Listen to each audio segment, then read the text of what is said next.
Welcome everyone, this is Annie Ray. In this episode we'll discuss food bloggers may have chronic diseases in future. Let's roll that. Yeah, I've been running and running to keep it 100. It's all that I wanted, but lately I don't get the stomach. The higher the summit, the harder the plummet. They know me all over this planet. I'm just a man and I can't understand. Alright, so social media के इस ज़माने में ज़्यादातर youngster अपने favourite food blogger से inspired होके अपना food page start कर देते हैं और शॉर्ट टर्म में फेम पाने के चक्कर में कहीं ना कहीं अपने हेल्थ के साथ बहुत ज़्यादा कॉम्प्रोमाइज़ करते हैं। तो आज के एपिसोड में हम जानेंगे कि फूड ब्लॉगर्स को इन फ्यूचर कौन कौन सी क्रॉनिक डिजीजेस हो सकती है और कुछ आसान टिप्स। अगर आप फूड ब्लॉगर हैं और इन टिप्स को अपने लाइफ में इंप्लीमेंट करते हैं तो इन क्रॉनिक डिजीजेस से आप बच सकते हैं। बट वीडियो स्टार्ट करने के पहले एक छोटा सा रिक्वेस्ट, अगर आपने मुझे अभी तक इंस्टाग्राम पे फॉलो नहीं किया तो डिस्क्रिप्शन में लिंक होगा, वहां जाके जरूर फॉलो करिएगा। तो स्टार्ट करते हैं आज का एपिसोड। फूड हमारी लाइफ का बहुत इंपॉर्टेंट पार्ट है और हम ह्यूमन बीइंग को खाना खाना बहुत ज़्यादा पसंद आता है, लेकिन एक्सेस अमाउंट में जंक फूड और प्रोसेस फूड खाने से इन फ्यूचर हमें सीवियर डिजीजेस हो सकते हैं। और जो फूड ब्लॉगर्स रहते हैं वो रोज़ के रोज़ जंक फूड का ही इंटेक करते हैं, जिससे उनकी हेल्थ कहीं ना कहीं कॉम्प्रोमाइज होती रहती है। तो सबसे पहले जानते हैं कि फूड ब्लॉगर्स को कौन कौन सी डिजीजेस हो सकती है। Diabetes and high blood pressure. जितने भी फूड ब्लॉगर है वो रोज के रोज जंक फूड का इंटेक करते हैं और जंक फूड होता है high in sugar and sodium, साथ ही में एक ग्लाइसेमिक इंडेक्स में बहुत ज़्यादा हाई रहता है। इस वजह से जब भी आप जंक फूड का इंटेक करते हैं आपका इंसुलिन स्पाइक होता है। हाई शुगर होने की वजह से इन फ्यूचर आपको डायबिटीज़ की प्रॉब्लम हो सकती है और हाई सोडियम होने की वजह से इन फ्यूचर आपको हाई ब्लड प्रेशर भी हो सकता है। Cholesterol and heart diseases. Junk food में होता है बहुत ज़्यादा क्वांटिटी में सेचुरेटेड फैट और जब आप एक्सेस अमाउंट में सेचुरेटेड फैट खाते हैं तो आपका जो एलडीएल लेवल रहता है वो बढ़ जाता है और जो गुड कोलेस्ट्रॉल रहता है एचडीएल उसकी क्वांटिटी कम हो जाती है, जिससे इन फ्यूचर आपको कोलेस्ट्रॉल की प्रॉब्लम होती है। और एक्सेस अमाउंट में saturated fat and junk food खाने से आपके जो आर्टरीज रहता है उसमें प्लाक जमा हो जाता है, जिससे इन फ्यूचर आपको हार्ट डिजीजेस भी हो सकती है। पीसीओडी। जितने भी फीमेल फूड ब्लॉगर्स हैं वो एक्सेस अमाउंट में जंक फूड का इंटेक करते हैं और उनकी जो लाइफस्टाइल रहती है वो बहुत ज़्यादा अनहेल्दी रहती है, जिससे उनके बॉडी में हार्मोनल इम्बैलेंसमेंट होता है और इन फ्यूचर उन्हें पीसीओडी होने के चांसेस बहुत ज़्यादा बढ़ जाते हैं।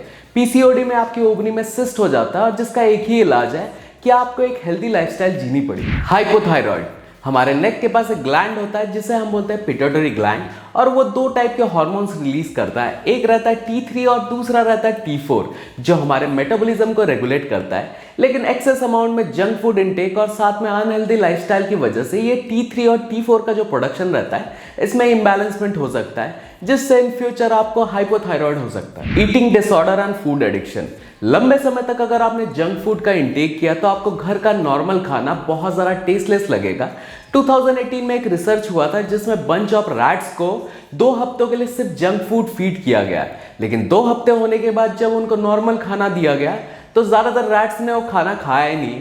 Same with our body also. अगर हमने लंबे समय तक सिर्फ जंक फूड का इंटेक किया तो हमें फूड एडिक्शन हो जाता है, साथ ही में ईटिंग डिसऑर्डर हो जाता है, बिकॉज हमें बहुत सारा खाना खाने की आदत पड़ जाती है। तो अपने फूड हैबिट्स को सुधारना बहुत ज़्यादा ज़रूरी है। Digestion issues and acidity. हमारे गट के अंदर 2 टाइप के बैक्टीरियाज रहते हैं, एक रहता है गुड बैक्टीरिया और दूसरा रहता है बैड बैक्टीरिया।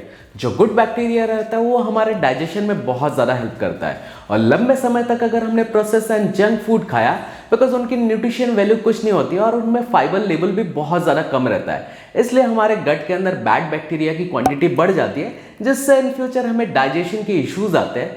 साथ ही में जितना भी जंक फूड रहता है वो एसिडिक नेचर का होता है, जिससे हमारी एसिडिटी ट्रिगर हो सकती है। Nutrition deficiency.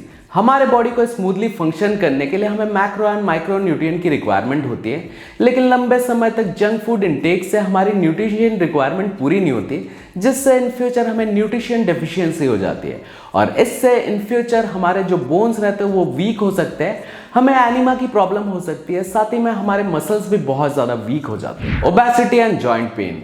हमारी बॉडी को अच्छे से फंक्शन करने के लिए एक पर्टिकुलर कैलोरीज की ज़रूरत पड़ती है, लेकिन जब हम एक्सेस अमाउंट ऑफ कैलोरीज हमारे बॉडी को देते हैं तो जितनी कैलोरीज बर्न होनी रहती है उतनी हो जाती है और बाकी जो बची हुई कैलोरीज रहती है वो हमारे बॉडी में स्टोर हो जाती है, जिससे इन फ्यूचर हमें ओबेसिटी की प्रॉब्लम हो सकती है। और हमारे जो जॉइंट्स रहते हैं वो एक पर्टिकुलर वेट कैरी करने के लिए बने होते हैं और जब कंटिन्यूसली हमारा वेट बढ़ने लगता है तब हमारे जॉइंट्स में बहुत सारी इश्यूज आती है एंड इन फ्यूचर जब आपकी थोड़ी सी एज हो जाएगी तो आपको नी की बहुत ज़्यादा प्रॉब्लम आ सकती है। Depression and anxiety. हमारे बॉडी को अच्छे से फंक्शन करने के लिए हमें माइक्रोन्यूट्रिएंट की रिक्वायरमेंट होती है। माइक्रोन्यूट्रिएंट मतलब विटामिन्स और मिनरल्स। लेकिन लंबे समय तक जंक फूड का इंटेक करने से हमारी बॉडी में माइक्रोन्यूट्रिएंट की डेफिशिएंसी हो जाती है, जिससे इन फ्यूचर हमें एंजाइटी, डिप्रेशन, मूड स्विंग्स और साथ में एग्रेशन का प्रॉब्लम भी आ सकती है। Ageing and skin diseases. लंबे समय तक अगर आपने जंक फूड का इंटेक किया तो आपके बॉडी में मैक्रो एंड माइक्रोन्यूट्रिएंट की डेफिशिएंसी हो जाएगी, जिससे आपकी बॉडी अच्छे से फंक्शन नहीं कर पाएगी एंड इन फ्यूचर आपकी एज बहुत ज़्यादा दिखने लगेगी। एज आपने बहुत सारे फूड ब्लॉगर्स को देखा होगा कि इनिशियल स्टेज में वो काफ़ी ज़्यादा यंग दिखते हैं, लेकिन 2-3 साल के बाद उनकी एज काफ़ी ज़्यादा दिखने लगती है। साथ ही में वो शुगर का बहुत ज़्यादा इंटेक करते हैं, जिससे उनकी स्किन बहुत ज़्यादा खराब हो जाती है। स्किन डिजीजेज जैसे कि एक्निया, सोरासिस, साथ में उनके स्किन में बहुत ज़्यादा रैशेस भी आ जाते हैं। Food choking and death. पिछले कुछ सालों में मुकबैंग चैनल्स बहुत ज़्यादा ट्रेंड कर रहे हैं और यह कल्चर हमारे इंडिया में भी आ गया है। मुकबैंग चैनल में वो बहुत सारा खाना एक साथ खाते हैं और कभी कभी अपने चैलेंजेस को पूरा करने के लिए वो बहुत क्वांटिटी का खाना बहुत कम टाइम में खाते हैं और फूड चोकिंग होने की वजह से बहुत सारे जो मुकबैंग चैलेंजर्स रहते हैं उनकी डेथ भी हो चुकी है और धीरे धीरे ये कल्चर इंडिया में बहुत ज़्यादा पॉपुलर हो रहा है। Liver and kidney issues. लंबे समय तक जंक फूड का इंटेक करने से हमारी किडनी और लीवर को बहुत ज़्यादा हार्ड वर्क करना पड़ता है इन फूड्स को प्रोसेस करने के लिए, जिससे इन फ्यूचर हमें फैटी लीवर और किडनी इश्यूज आ सकते हैं। Liposuction surgery.